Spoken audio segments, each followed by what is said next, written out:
Barnabas, in addition to 1230 WBVP Beaver Falls. The views and opinions expressed on WBVP and WMBA are those of the participants and host. They are not necessarily the viewpoint of WBVP and WMBA, its staff, management, and advertisers. Thank you for listening to WBVP and WMBA. It's now time for One Man's Opinion on Sports with Bryan Pasquale. The phone lines are open at 724-843-1888 and 724-774-1888. You can also watch live on the WBVP-WMBA Facebook page. Here is your host, Bryan Pasquale. Welcome to One Man's Opinion on Sports with me, Bryan Pasquale. I'm here at the St. Barnabas Studios. Joining me today is my producer, Ryan Garazunas. He's ready to take your calls at 724-843-1888 and 724-774-1888. Also, make sure you check us out on Beaver County Radio Facebook Live and Beaver County Radio YouTube. Today's show is sponsored by Easy Home Exteriors. They do roofing replacement, windows, doors, and entryways, as well as siding. Easy Home Exteriors is your one-stop shop for all of your exterior modeling needs. For a free estimate, call 412-678-7008. That's 412-678-7008. Ryan, you know what? I just mentioned like 3 telephone numbers. Do you think people can remember them? People, when you say people, I know if you're driving, you're not going to be sitting there writing down the numbers. I think 3 numbers would be difficult to try to memorize. When you get 1, you can kind of piece that together in your head and figure out ways to remember it.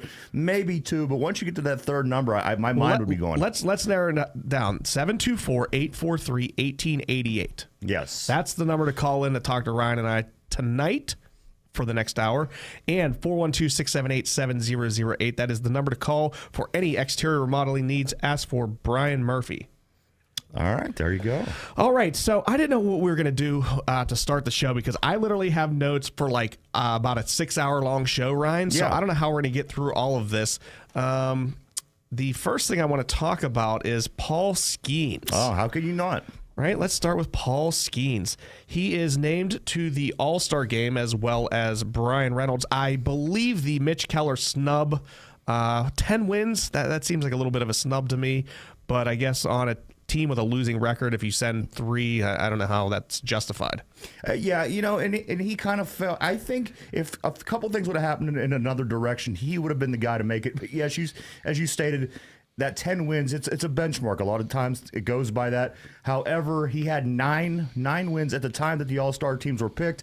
And also the Bryan Reynolds 25-game hitting streak on top of the things that he's done since then. I think it came down to Mitch Keller and Bryan Reynolds.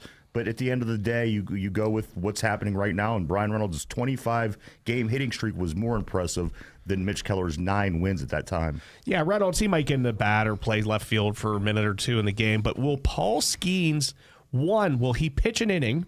2, will he pitch the first inning? That's what everyone's calling for. I know that not only fans here in Pittsburgh, but fans around the league. Everyone cannot wait to see this kid throw. They want to see him. And I think this All-Star game would be the perfect place to showcase your big gun right now. And if you're Major League Baseball, I would certainly press for him to be the starter for this game. And why not? And then the other part of the question, Brian, does he pitch a whole inning? I think if it's the first inning, I think that he does. Beyond that, it's hard to say because you're trying to get so many guys into the game. Right. I'd like to see him pitch against Judge. Oh, hell, wouldn't that be great? Wasn't it lights out? It was electric to watch him go against Ohtani. Yes. Skeens wins round 1. Ohtani wins round 2. That was electric. For people that are average baseball fans, that's going to be the kind of thing that pulls you in. Again, you know this name, you know Ohtani, you know the amazing things that he's done since he's been in the league. Then you bring this rookie phenom along the way, and it was very big. It created storylines, and people love storylines. Well, here's the other thing, though. I believe Chris Sale for the Braves, he has, listen to this, 147 strikeouts to 19 walks this year. Wow. Absolutely a stud. He should be starting the game over Paul Skeens, but I believe he's pitching too close, and Sale won't be available to pitch during the All-Star game. And luckily for Skeens, it falls exactly on his schedule. If he would pitch Tuesday night, that's exactly 5 days from his last game, which would be tomorrow.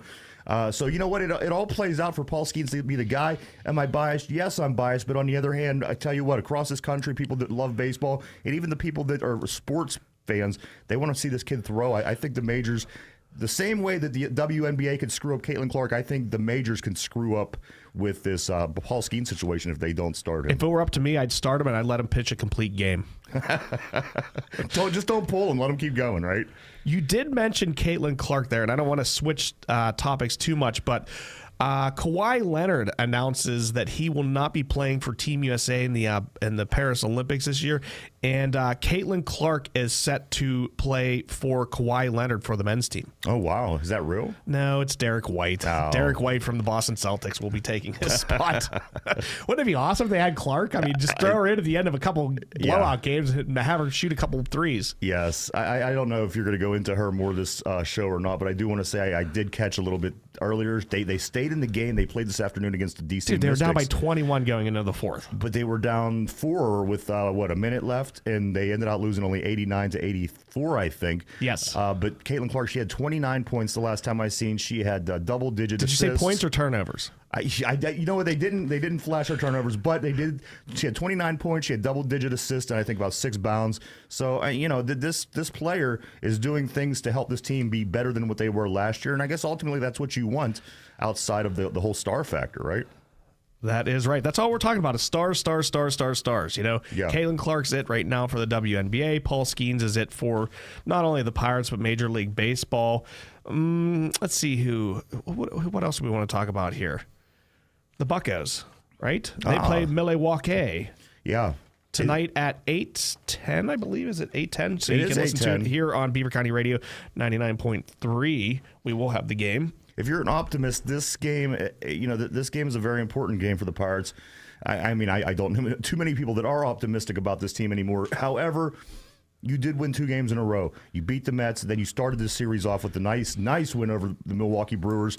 If you win tonight, you have Paul Skeens on the bump tomorrow.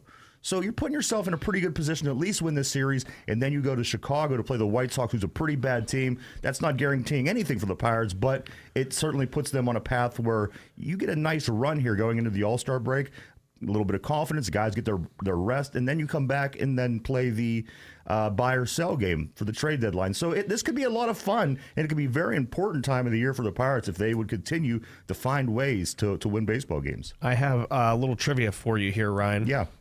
When is the last time the Pirates won 3 games in a row? I don't know the answer. I'm assuming you don't know the answer, but I'm assuming it's been a long time. It's been a while. I know the very first series of the season they swept the Marlins, if that means anything. That might be it. We would have to go back to games 1, 2, and 3. Yes, so if they win tonight, it will be their first 3-game, and that we call that a winning streak. They'll be on a streak. I can't believe it. Lou Brown, the winning streak. But you got to remember this as well, Brian. Remember on Friday night when they beat the Mets 14-2? They came back the very next night and lost the baseball game. So it's so difficult to imagine this team being able to string a large amount of games together. It's just this team this year. This is what they are. All right. Here's the Pirates in a nutshell, and tell me if this is accurate or not. The Pirates don't lose a lot of games in a row because of their pitching. Yes. They do not win a lot of games in a row because of their hitting. Right. I mean, right? Yeah. How do you... Yeah, they have such good pitching. Eventually, somebody just shuts down the other team, and we squeak out a 2 or 3 run to 1 or 2 run game, right? What really, yeah, exactly. And what's really disturbing about that is you see these teams we play. For an example, I don't know, somebody we just played hit a leadoff home run against Paul Skeens last week. I don't remember if it was the Mets series or it was the series before. So here you go. One hand, you have this kid. He's probably one of the better pitchers in baseball. Teams are hitting him. They're hitting him on first pitch, taking him out of the park. We're facing guys who are 3-7, and we can't get 2 guys on base to move guys around the pads. It's just it's so pathetic, and it's so hard to watch this team. And that's why I said no wonder people have given up, and it's only mid-July. Well, hang in there till Steelers training camp, everyone. Just hang in there. We're hanging in there at this show because sometimes to cover the Pirates, it's a brutal on my end, Ryan's end, So we're hoping that they can stay relevant long enough that we can talk about maybe a winning team or so. The Pirates, let's see here. They play the Brewers tomorrow at 2:10. Then, like you said, the White Sox Friday, Saturday, and Sunday, and 8 o'clock, an 8:10, a 2:10, and a 2:10 game. And then there is the All-Star break. Can we make it happen before this All-Star break? Can we win, let's just say, I don't know, 3 of these last 5, 4 of the last 5? Would you be happy if the team won one more in this series to win the series and then wins 2 out of 3 in the Chicago? To finish off before the All-Star break, 2 out of 3 and 2 out of 3, yes. Absolutely. Now, what we split with the Mets. Yes. So we went 2 and 2, 2 out of 3, 2 out of 3. Yeah. I'll take it. Yeah, I will too. And I like I said, if you have a good team, if you have a team that has heart, which that's a lot of that I notice on this team, a lot of times they look dead. They look, there's no heart in their play. And I do think that, you know what? I forgot where I was even going with that, Brian. Well, here's where we're going to go. And you talked about it earlier on your live YouTube channel earlier today. The Pirates have a major issue. They only score when they hit home runs. And it comes in bunches. So they'll have 2-3 games where they don't hit any home runs, can't score. Then they have a game or 2 where they hit a ton of home runs and they score a ton. There's never like that double or that second and third with 1 out, a single, they just don't have the small ball, I guess is what we're saying. And the thing is, why? Why is that? Why does the team not have the small ball? Why can't the team get a guy on first base, hit and run, maybe bunt the guy over, try to move the guy around the pads to score? You're right, Brian. And it's like they get a guy on. It's like, okay, well, let's see if I can get up, hit a home run, and get 2 runs in. And that's their offense. And it sucks because if you win by the home run and you lose by the home run, you're going to lose a lot more than you win. Some of the batting averages are going up. Not Jack Zawinski, he's at 186. Michael A. Taylor, 201. Jared Trullo, 203. McCutcheon's down to 225 with 12 jacks. Brian Hayes is 232 with only 3 home runs. I would put him on the trading block ASAP. Although last year I said get rid of him, and then he went lights out for the last 6 weeks of the season. Yeah. Connor Joe's batting 242. O'Neal Cruz is 247 with 14 jacks. Rowdy Tellez up to 249. A quick nugget of information for you. The Pirates are 7-0 in games when Rowdy Tellez hits a home run this year. Well, he's hit 8. Yeah. So I think he hit 2 in the one game and then probably 1 in the other 7 games, right? Or 6 games. Yeah. My bad on the math there. 7-0. And then you got Nicky G batting 278 with 5 jacks, and Bryan Reynolds leading basically every category for the Pirates with a 280 batting average and 17 home runs. I got to say, I couldn't be any more happy about what's going on with Bryan Reynolds. This is the guy that you want. This is the guy that when you look and you say, oh, wow, the Pirates are paying this guy this much money. This is the kind of results you want to see. Are you going to see this from April to October? No, you're not. But it's a lot of fun when it does heat up, and he's as hot as anybody right now, Brian. Speaking of Quinn Priester, woo, where did that come from? Yeah, I wasn't expecting that at all. Yeah, it was. I think he let up a hit or something maybe in the 3rd inning. It was his 2nd inning pitching because he didn't start. And then I was like, oh, here we go. And then he just shut him down. He has that 88 to 84 mile an hour curveball that just drops. Yeah, Quinn Priester, I got to be honest, when I seen Fleming was starting and he had the rough first inning, 3 walks, and then you bring in Quinn Priester, I thought this is not our kind of game. Right. We don't win these kind of games. And the way that Priester came and pitched lights out was amazing. Yeah, well, we have Perez pitching tonight because Falter, Jones, and Bednar are injured. I guess Bednar is down in Altoona. Yeah. Striking out a bunch of 18-year-old kids, I guess. Yeah, basically. Falter, it doesn't look like his injury is that bad. I would assume he'll be back after the All-Star break. Do we know what's going on with Jones? Is this going to be a lingering thing? It's not going to be a lingering. Well, it is off of his lat. He had a little bit of tightness in his lat in his last start. Being that he's a rookie, they did pull him for his last 2 starts before the break because they want to try to, have him complete the season. They figure if they give him those, 10 to 15 days off prior to the break, get the break, he could rest that lat a little bit, come back, and have enough in him to maybe make that run with the Pirates through the rest of the season. I just don't get it, though. How are you 22 years old and you're getting hurt? For the love of goodness sake, I could run around like a maniac all day, every day, 24/7 for an entire year at 22, and nothing would hurt. Yeah, I mean, of course, I've never thrown a 98-mile-per-hour fastball. You know what I'm saying? It's tough to tell because these guys, they're extremely good at what they do, and to be extremely good at what they're doing, it takes a lot of demand on your body, and maybe that's what it is. But I like the way that they're thinking, though. Pull them out a little bit here before the break. Have them for the long haul. I have no problem with it. What was the little fellow from San Francisco that was a good pitcher? long hair? Tim Lynchcomb. Yeah. I think maybe Jones might be very similar, where it takes all of his effort to throw it like that. You have Paul Skeens. Well, I was talking to a couple guys earlier here, Frank at the general manager here at the store, of course. And basically I was saying that Paul Skeens is a man. He's 6'6", and he can just hurl it with ease. And somebody that's 6 foot and 180 pounds has to really put everything into it, and maybe that's why he's getting hurt. I don't know. I just don't get it. If you're 22, I don't get it. Well, we're going to go to break here. You want me to keep talking, Ryan? Yeah, Is just that for what the one hand signal? sec. Yeah. Ryan's doing hand puppets to me, ladies and gentlemen, to keep talking. So what we're going to do... The funny thing was that I had my hand in my sock. That's what Bryan forgot to mention. Yeah, his shoes were still on, too, so it was amazing how he did this.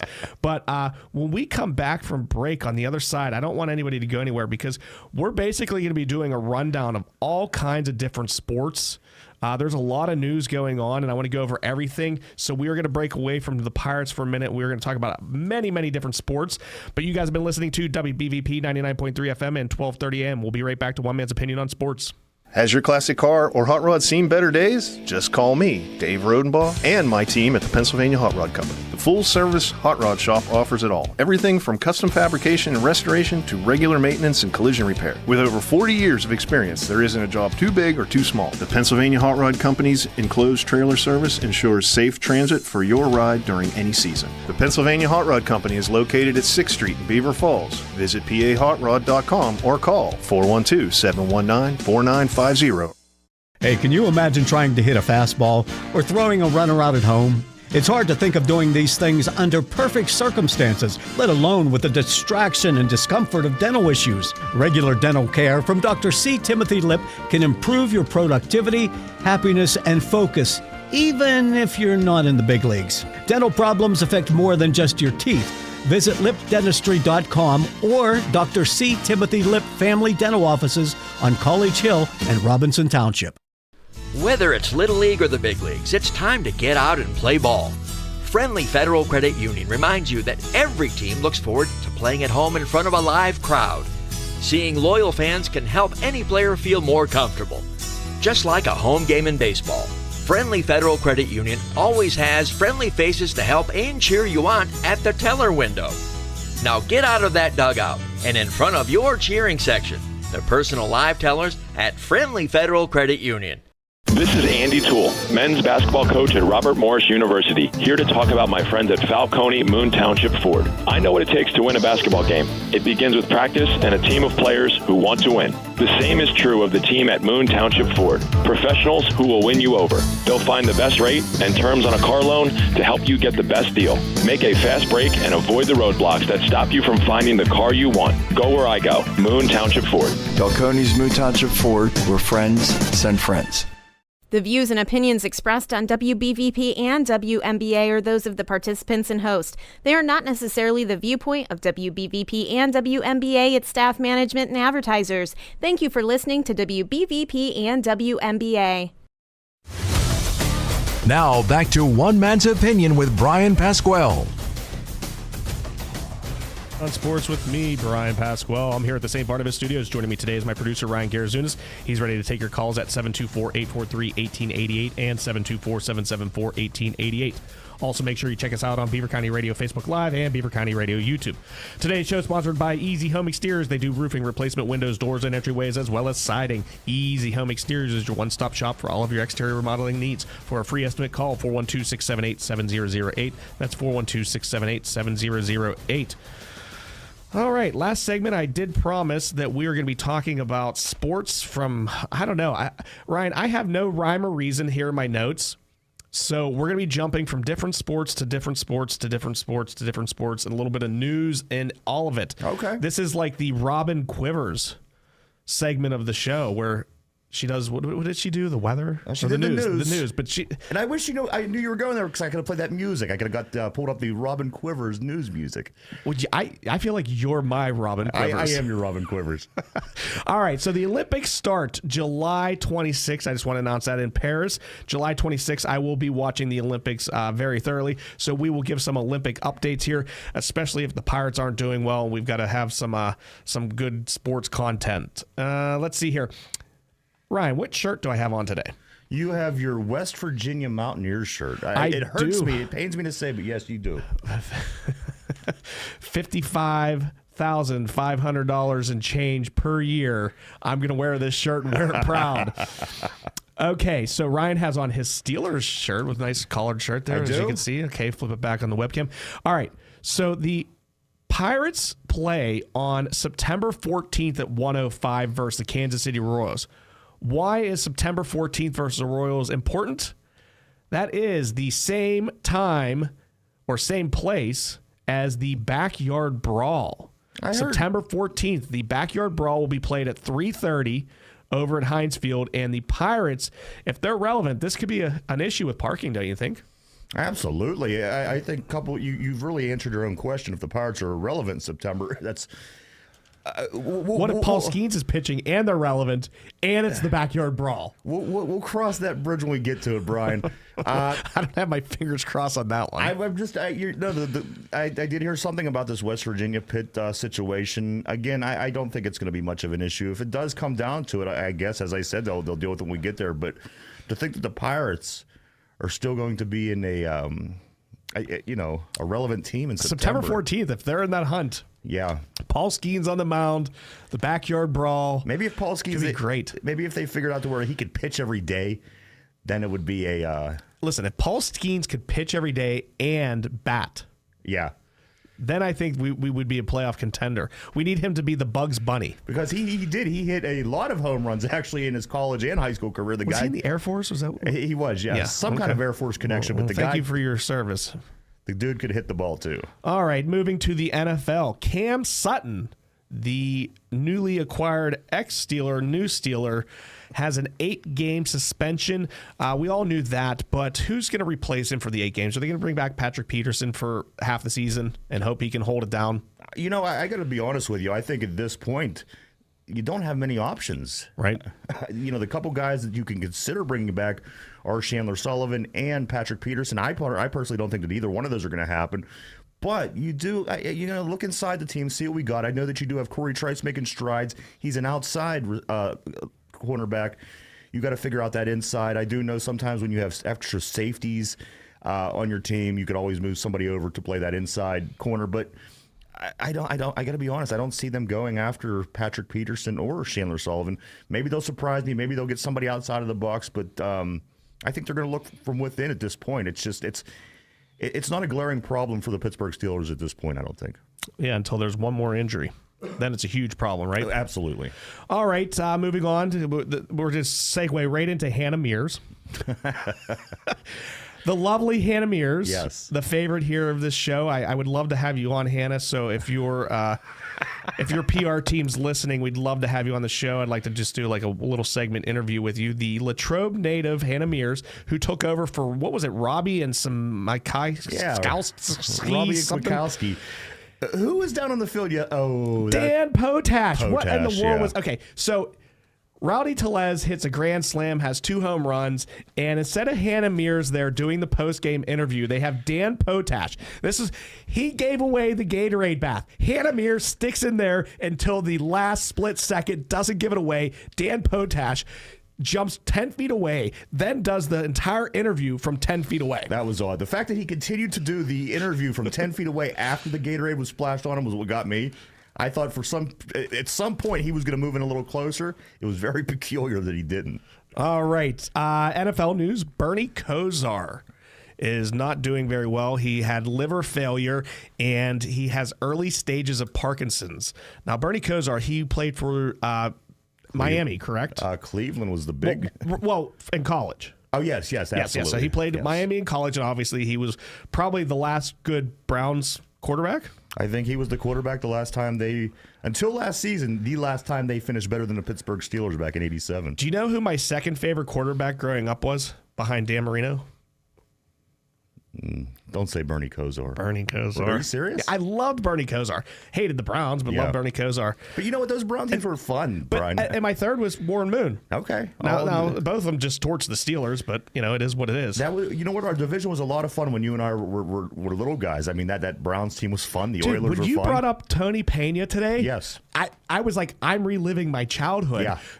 Tony Pena, the catcher for the Pirates in the mid 80s, I want to say. So that we were probably around 5-7 years old or whatever, probably first getting into sports and whatnot. And Tony Pena behind the plate would have the one leg out. Yes. And then his butt would sit on his heel of his other leg. Every once in a while, you'll see a guy do that, maybe for one pitch or maybe a couple times during a series of pitches. But you will see a guy do that stance every once in a while. Yeah. Yeah, love Tony Pena. Yes. So I was when you brought that up, when you first started saying, he was one of my favorite. I was like, I knew exactly who you were going to say whenever you started saying that, but I didn't know the answer until then. I just knew it was not Michael McHenry because he is my least favorite catcher, and I can't stand that he's on the TV side of things.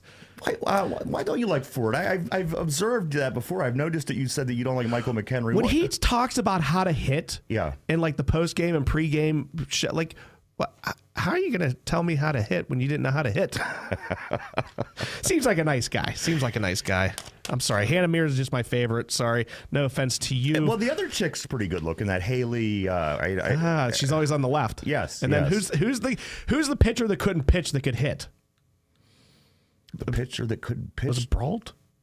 Oh, no. I mean, that's who that is. I don't recall that being the situation. Yeah, he batted like 280 for his career or something. Yes, yeah. But he couldn't pitch, but he was a great batter. Really? Yeah. All right. I got one more question. Yeah. We've won a couple pretty big games, 114-2, 112-2 over the past 5 days. I noticed something that teams do in the majors. When you're pretty far out of the game, they put in a fielder to go in and pitch the last inning. And that's the same situation happened yesterday as it did with the Mets on Friday night. They send in an infielder. He throws about a 65-mile-per-hour pitch. But you know what? The timing is so thrown off for the batters. There's no way for them to take advantage of that, it seems like, because you would think it would be like batting practice, right? Seeing 65-mile-per-hour pitches come. They have to throw it harder than that in batting practice. They have to. They have to be around 80, I would assume. And 65 miles an hour this guy was pitching last night, and you can't do nothing. I've seen former baseball players, college players, whatnot, they come over and they start playing softball, men's slow pitch softball. They don't know how to hit the ball. They pull it foul and they foul out, and strike out because they can't hit it in play. 65 miles. I mean, now you're talking my language. Throw me in there. I'll be great against 65 miles an hour. Heck, I would lead into a pitch and take a walk. I mean, the Jason Kendall out there. All right. Speaking of the Olympics, back to the Olympics. You know what I'm tired of? The Olympics? I'm tired. No, not yet, because it's the Olympics. It's always like young people. You don't know who they are. You learn their story. It's kind of like the NCAA men's basketball tournament. Right. You're learning these guys. You got sister, whatever her name there. She's 100 and whatever. But I'm tired of LeBron James and Simone Biles. LeBron's 40. Biles is 28. Let the 16, 17, 18-year-old kids play in this. I'm sick of seeing them. It was like watching Tom Brady play until he's 60. Or, anybody on that Dream Team, once they got that first run out of the way, you didn't see them guys begging and pleading to be back on Dream Team 2. I don't think none of the guys actually. No, they went out, they showed the world what they could do, and then they said that we're the best ever. Right. Which they were. All right. Here's something funny, some WNBA story, right? So here's how good the Chicago Sky is, right? Everybody's watching because of Angel Reese, right? I do. Well, that's what she's claiming. Okay. So the Chicago Sky, when they are on the road, the press does not follow them. So whenever they're doing a post-game interview with them, it's on Zoom. Really? Yes. So there's this clip of Angel Reese and two other no-name players. I think that's that one girl that beat up Caitlin Clark the one time, whatever her name was, and some other girl, right? And they're doing a post-game press conference, right? The guy on the Zoom class, and it was talking about intimate stuff, and everybody's all freaking out. And this guy was so bored with the press conference, he was actually watching reruns of The Big Bang Theory, and that's what people were hearing. We remember when Scap Attack was on, right? Yes. The average WNBA game gets 350,000 people to watch, and reruns of The Big Bang Theory get around 800,000. Wow. And the post-game press conference was so boring by the guy has to write a story on this, and he was too busy watching The Big Bang Theory. Wow. Listen. I've been really enjoying this women's basketball league. I know for the past 30 years, I don't count me in, but this season I've watched more games than I've watched my whole life. I'm enjoying it. I'm enjoying watching these young, talented women, the personalities, the storylines that comes with them, and I wish them the best. I really, as I said, it's women basketball, guys. Don't turn in expecting to see the NBA. Don't expect to turn in and see people dunking.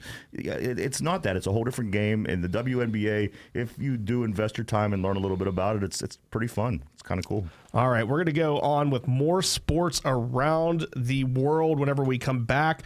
So you guys have been listening to WBVP 99.3 FM and 1230 AM. We'll be right back to One Man's Opinion on Sports.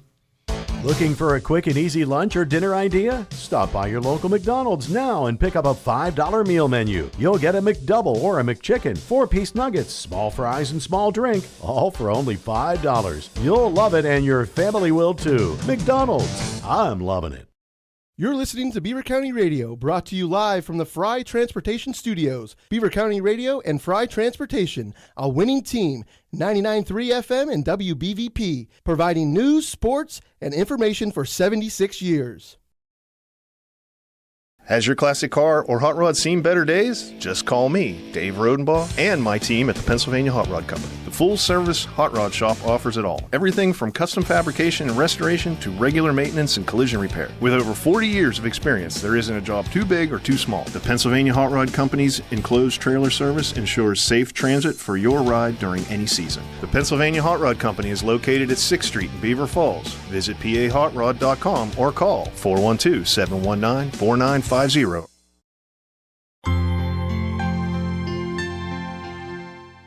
of the greatest honors a person can receive is to be gathered with their people at the time of their passing. Even biblical authors, when they wanted to explain what it meant to have lived a great, prosperous, and meaningful life, spoke of the individual as having lived a long time and being gathered with friends and relatives near as they closed out their twilight years. Being gathered together with loved ones is something that the J&J Spratt Funeral Home takes very seriously as well. The comfort both given and received cannot be underestimated. J&J Spratt Funeral Home also knows that the honor shown to a loved one at their time of need in this manner is still the right thing to do today. J&J Spratt Funeral Home has been gathering together with area families for 4 generations and looks forward to honoring future residents deserving of being gathered together with friends and family. Click jjsprattfh.com.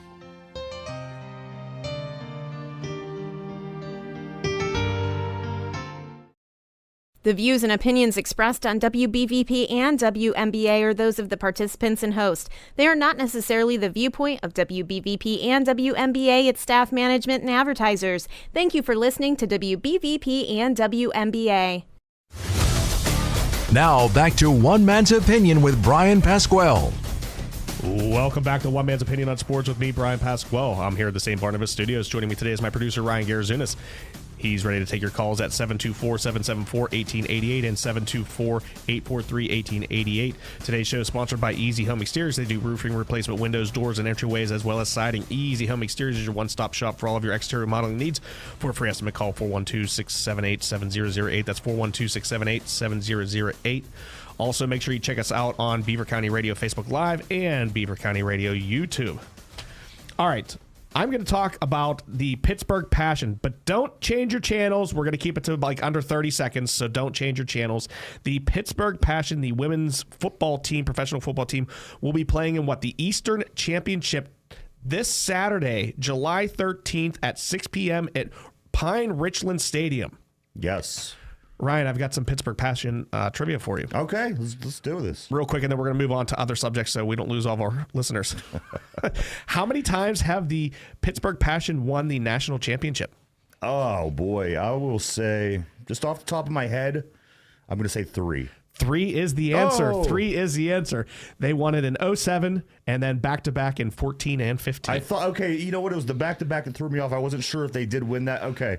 So 3 is the answer, correct? Yes, and Nice. I believe they play this weekend the Boston Blobs. Is that who they play? Boston. I got to tell you, this game is big. I know that you really don't want to get too much into it and spend too much time, but it is, Brian, this is the semifinal Eastern Championship, if you will. They do play the Boston Renegades, who were the defending champions. I thought it was the Boston Blobs. The Blobs.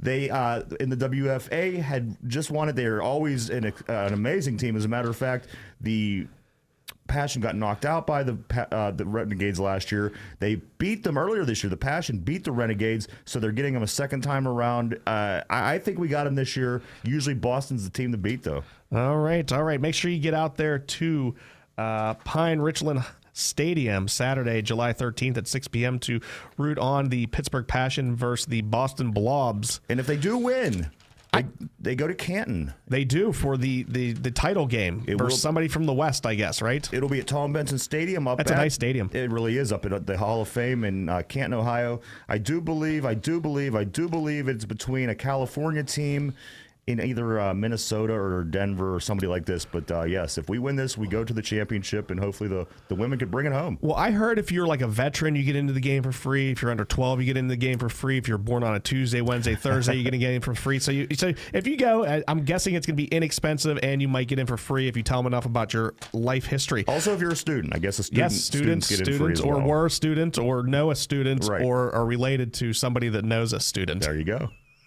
Go Passion. All right, moving on. Caitlin Clark, Angel Reese, Rookie of the Year voting has been in for the WNBA. 15 people vote, Ryan. Guess how many votes Caitlin Clark has? Are all 15 votes accounted for? No, there's one that abstained. So there's 14 out of the 15 people voted. Who's abstaining? Like, it's the final vote's not in. It's not like this is your final answer. You can like pencil this one in. You can erase it. And you're not up against Roe versus Wade here. You know who's playing better between these two women. He said 15 total votes, correct? Yes, and 14 have been cast. I'll say 8. I'll say Caitlin Clark got 8. 9. Caitlin Clark is ahead of Angel Reese 9-5 in the WNBA Rookie of the Year voting. Rightfully for so. whatever that's worth. Yeah. All right, and the WNBA moving right into the NFL. We're just back and forth and all over the place. I don't care because I had so much to talk about today. I'm like, I'm just going to blow through all of this. Yeah. So don't turn the channel because we might talk about something you want to hear about next, and we're going to spend very little time on things you don't want to hear. Joe Burrow says TJ Watt is a unique player in this league. There's no other defensive lineman I have to treat like a defensive back. Basically, he was talking about when TJ Watt would intercept you at the line of scrimmage with the softest hands I've ever seen for a down lineman. And he has the longest arms I've ever seen in my life as well. Have you seen his legs? My good Lord. His upper body's like 1 foot by 1 foot. Yeah. No, you know what? And I don't disagree with him. He's very unique. And you know all the arguments. The guy, against the run over the past couple of years hasn't been the same player. Him taking himself out of plays. But as far as what Joe Burrow said is him being a very, very unique player, yes, I would agree with that 100%. And it's, on the other hand, Brian, also the numbers. He has the numbers as well. So you could say what you want about the guy. Very unique. Joe Burrow has thrown two interceptions to him at the line of scrimmage, Brian. So I agree with Joe on this one. All right. So we talked about the backyard brawl on September 14th being alongside of a Pirates Royals game. Pitt. I was going to go to the game with my daughter and some of her friends and some of my family and who knows, right?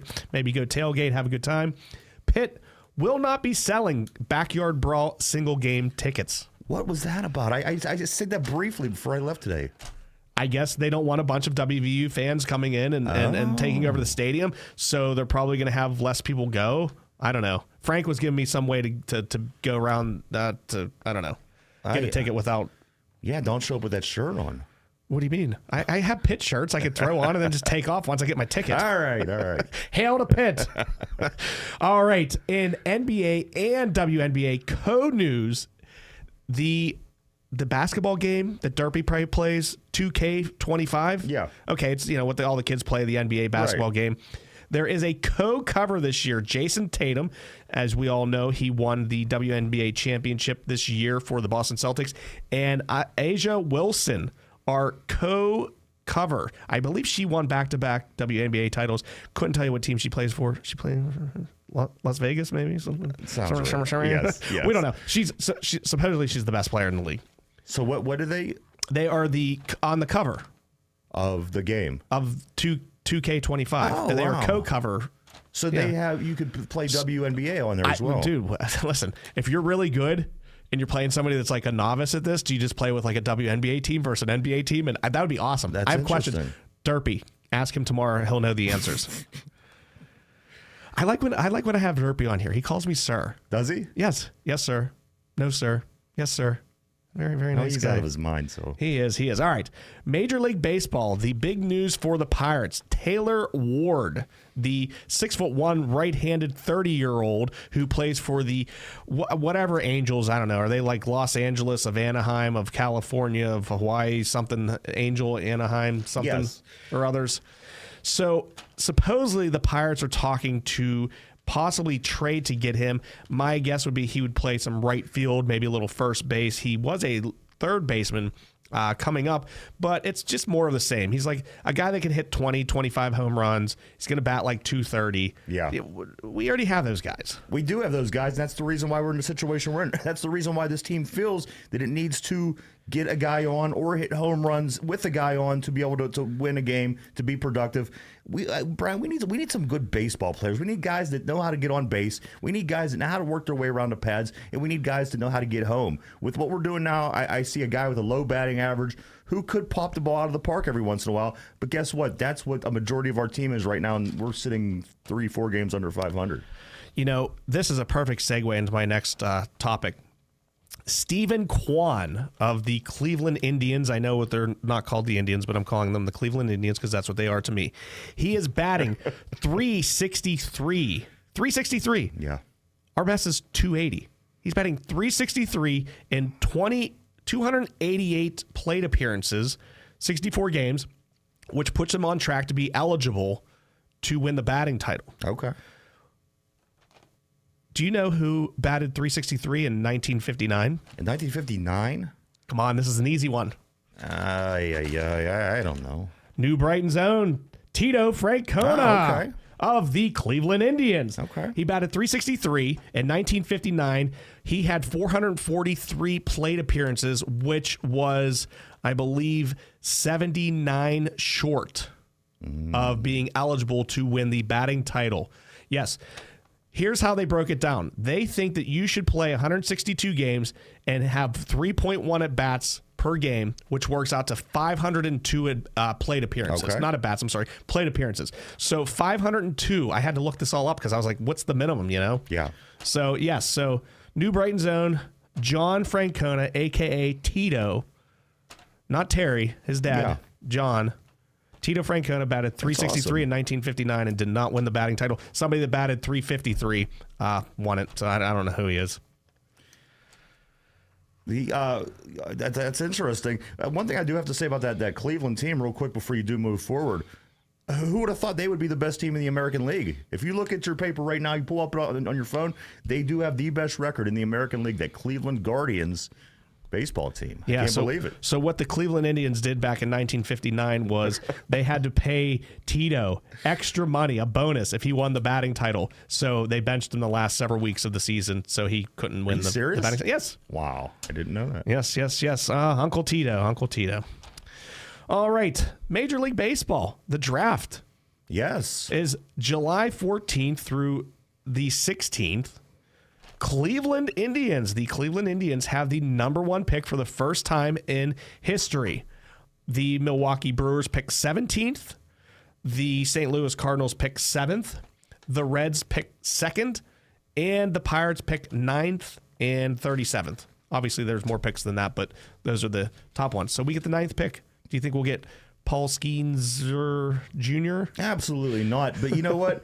Getting something in them early top 10 picks, it's always a good thing. I mean, you're going to see that person. You're going to hear that name for the most part coming up through the system, being able to follow them. Paul Skeens obviously is just he's lightning in a bottle. The fact that we got this guy, it's amazing. The fact that we don't have more resources to be better around him kind of stinks. And people could say, well, it could happen. it can happen here in Pittsburgh, Brian. Why is it never it's happening now? That's the thing that scares me about Paul Skeens. We're going to waste the time that he spends here. He's going to end up wearing pinstripes, playing in October, playing in November in the future, and the Pirates are going to be sitting here doing what the Pirates do. Getting that 9th pick, that's big. Again, that's going to be somebody that we know. We're going to hear a lot about. I think if you get if you pick in the top 4 the next year, you're not allowed to pick in the top 4. They kind of rotate it, so you can't just be like the Pirates and get the best guy every single time, even though we kind of do. And with Skeens, I mean, how many people, Brian? How many people went to the All-Star break after being selected first overall in the draft? None, except for Paul Skeens. He's the first ever. It kind of goes to show you the quality player that the Pirates have right now, and we're not going to get it at 9, but we will get somebody nice. All right. Well, we do have one more segment to come back. We have a lot more sports to talk about whenever we come back. You guys don't go anywhere. You've been listening to WBVP 99.3 FM and 1230 AM. Falling in love is one thing. Having anxiety about falling is a whole different subject. If you or a family member are concerned about falling, and yes, either up or down the stairs, or maybe even out of bed, St. Barnabas has a special message and some ideas just for you. Years of experience in working with people who are prone to falls has given St. Barnabas special expertise in this area. Call them at 724-443-0700 and learn about ways that you can begin to feel more confident and safe, including suggestions that you can implement right now into your daily routine. Call St. Barnabas at 724-443-0700. For many years now, St. Barnabas has been helping people fall in love, that is, with their new, better life, a longer life, a risk-free life. Call St. Barnabas now at 724-443-0700 or visit stbarnabashealthsystem.com and learn more about living longer and better. Start your day with a visit to your local McDonald's for breakfast and enjoy their 2 for $3 mix and match breakfast special, sausage biscuit or McMuffin, breakfast burrito or hash brown, or try their 2 for $5 sausage McMuffin with egg. Only at McDonald's. I'm loving it. Whether it's Little League or the big leagues, it's time to get out and play ball. Friendly Federal Credit Union reminds you that every team looks forward to playing at home in front of a live crowd. Seeing loyal fans can help any player feel more comfortable. Just like a home game in baseball, Friendly Federal Credit Union always has friendly faces to help and cheer you on at the teller window. Now get out of that dugout and in front of your cheering section, the personal live tellers at Friendly Federal Credit Union. The views and opinions expressed on WBVP and WMBA are those of the participants and host. They are not necessarily the viewpoint of WBVP and WMBA, its staff, management, and advertisers. Thank you for listening to WBVP and WMBA. Now back to One Man's Opinion with Bryan Pasquale. Welcome back to One Man's Opinion on Sports with me, Bryan Pasquale. I'm here at the St. Barnabas Studios. Joining me today is my producer, Ryan Garazunas. He's ready to take your calls at 724-843-1888 and 724-774-1888. Also, make sure you check us out on Beaver County Radio Facebook Live and Beaver County Radio YouTube. Today's show is sponsored by Easy Home Exteriors. They do roofing replacement, windows, doors, and entryways, as well as siding. Easy Home Exteriors is your one-stop shop for all of your exterior modeling needs. For a free estimate, call 412-678-7008. That's 412-678-7008. You know what really upsets me, Ryan? And I've been wanting to do a segment on this topic for weeks now. Okay. And it's finally boiled over. We didn't have any guests on today, so we do have time to do an entire segment. What in God's name is going on with the umpiring in Major League Baseball? It is as bad as I've ever seen it, Brian. I'm going to be honest with you. I honestly think that this is a way of slowly working it out and moving the computer systems and technology and AI, if you will, into place. I know that they're using it in the minors right now. They're testing it out. What level of the minors? Is it like single A ball? Or you know what? I'm not 100% sure. I do know that they are testing it at certain places, on certain levels in the minors. But you know what? It seems like it's so ideal. The ball. When you're watching the game, you see the box. Okay, so we're going to specifically, because we have two different subjects to talk about here. We're going to specifically talk about balls and strikes called. Yes, okay. Correct. Okay, let's start with that. Okay, so you have this system, you have an AI, as if you're watching it on television. That ball, you see it, I see it. It even lights up different as it goes in the strike zone. If it's instead of going outside of the strike zone. So if you have a system in place, that quick, it notices if it's a strike or a ball. That quick, that's faster than even the human mind processes in the umpire calls. Right. And then it sends a direct signal to the umpire, whichever way, I don't know, maybe you have an earpiece in, whatever it is, and he immediately knows strike or ball. There's no complaints, there's no arguments, there's no dispute. As you can see on your screen right there, the ball is either in the box or outside of the box. And that quick, I can't wait. I can't wait for this system to be implemented in the majors. I know there are going to be people that don't like it. They prefer the older style. But you know what? I think this improves baseball so much because, as you said, Brian, I don't know if it's – I kind of think that it is on purpose. But these umpires in the majors have been worse this year than they've been my whole life. Here's what I don't get. Like Ryan was saying – we know if it's a ball or strike before it's even in the catcher's glove. Yes. Because as it's going across the plate, it lights up where it hit during the plate. And these umpires are getting, I would say, on average, 2 pitches wrong per batter. Easy. Or per, long a bat. If there's Right. a 1 or 2 pitch at bat, they're not getting 2 wrong. But let's just say there's a 5, 6, 7, 8 pitch at bat, and they're getting multiple ones wrong. And it's not like they're consistent, they're calling the outside corner, Right. Or their strike zone is all small. over the It's just, place. they have no idea what they're doing. Here's the thing. I remodel bathrooms, and the old timers want to say here, umpires and mistakes are part of the game. What if, Ryan, I was done with your bathroom, you paid me good money to put the bathroom in, and the mirror was crooked, and the toilet leaked a couple drops every time it would flush, and the towel on the wall was crooked, and I just said, that's a part of bathroom remodels. Right. No, it's not perfection. If you can make it perfect, do it perfect. This isn't 1959, back when Tito batted .363. This is 2024. You could get the call right. Let's just say 99.9% of the time. Absolutely. I think that it's a no-brainer. And I get where the older fans come from. I do. I really understand it because as time goes on, we're going to start seeing changes happen in sports from the things that we're used to seeing for the better of the game. And we're going to think, I don't like this. I don't like it. So I get it. I understand that taking the purity out of baseball, that is an argument. But on the other hand, it is 2024. AI is going to be in everything pretty soon, from banking to your car. It's something that needs to be done, Brian. And as you said, to make the game more fair, and I guess that's what the umpire is there to do, is to be fair, right? It's going to be played more fairly because the calls are going to be called more fairly. And I do want to say that those umps are so bad. I seen one the other day. It was about 1.5 feet outside.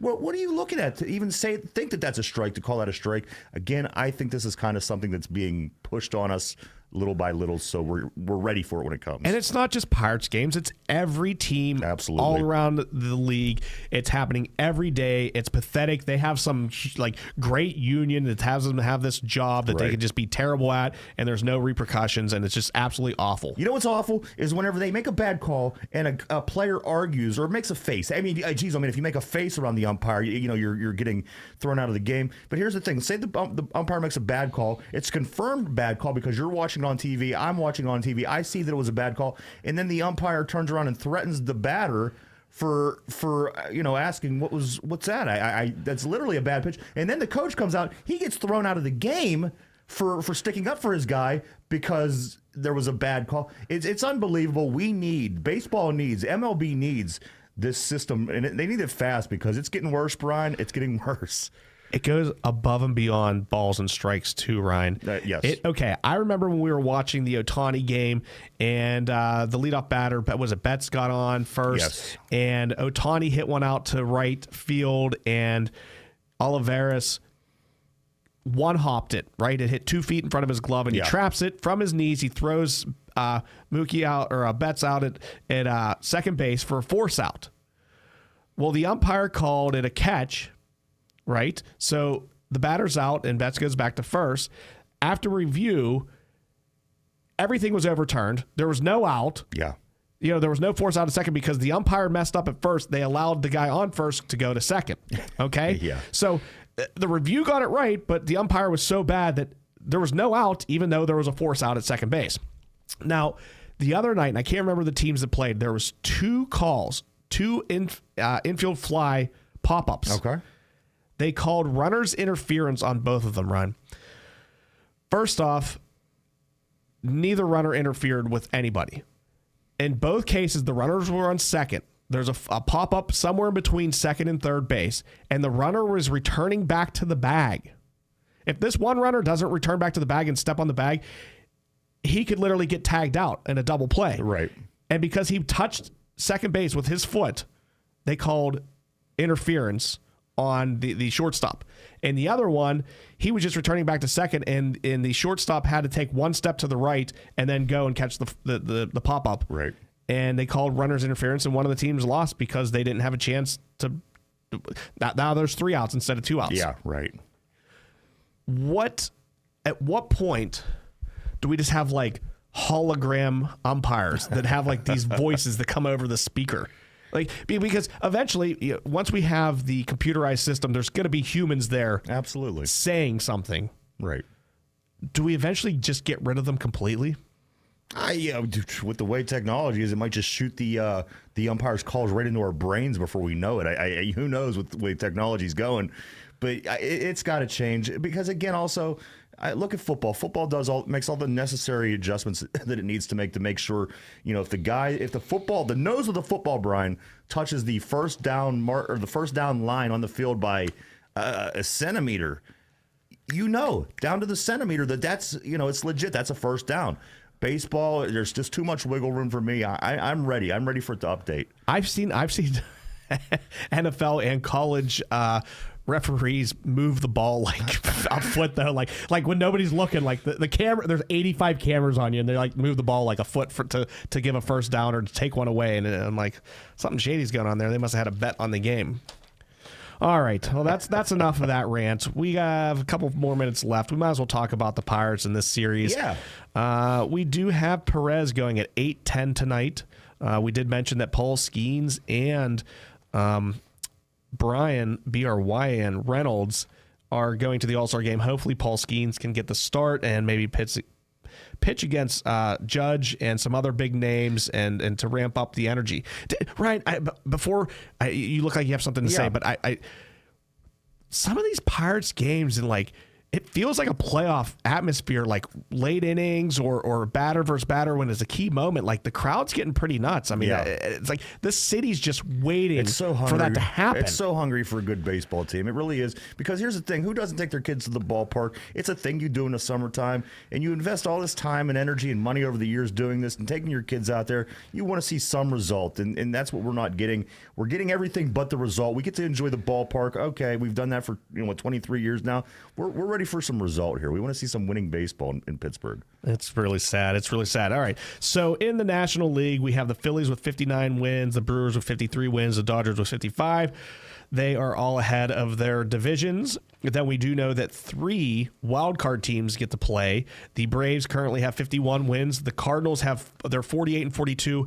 The Padres have 49 wins, but they have 46 losses. Why have the Padres played like 600 more games than everybody else? Yeah, I don't know. I did notice that as well in the standings. I'm not real sure. Yeah, I'm like, why? Like, did they get like 2 weeks off during the All-Star break, or did they just end the season like a week early? Yeah, I didn't understand that. And it's throwing a monkey wrench in the whole wild card system there, because that is the difference in why they hold that last spot. Well, 6 teams have winning records, so that's the Braves, the Padres, and the Cardinals, all for the wild card. Yes. So here's our battle. We need to bump one of those teams out somehow and climb ahead of.